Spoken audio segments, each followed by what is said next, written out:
Matapos aminin ng Tarlac Provincial Police Office na talamak ang pagtutulak ng droga sa kanilang lalawigan, puspusan ang kanilang kampanya laban sa mga drug pusher sa kanilang lugar. Ma-report si Alejandro Javier. Nahulog sa kamay ng pulisya ang dalawang suspect sa pagtutulak ng shabu sa barangay San Francisco West, Anaw, lalawigan ng Tarlac.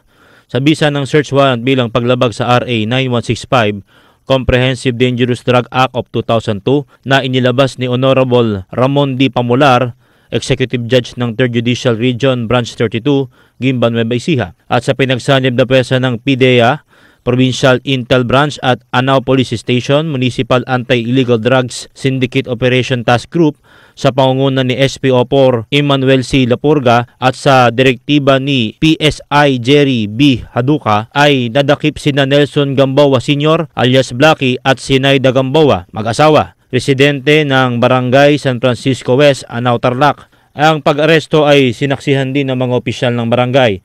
Samantala, ang mga dadakip ay nakakulong ngayon sa Anaw Police Station at sasampahan ng kasong paglabag sa Section 11 at 12 ng Article 2 ng RA 9165. Alejandro Javier, Eagle News.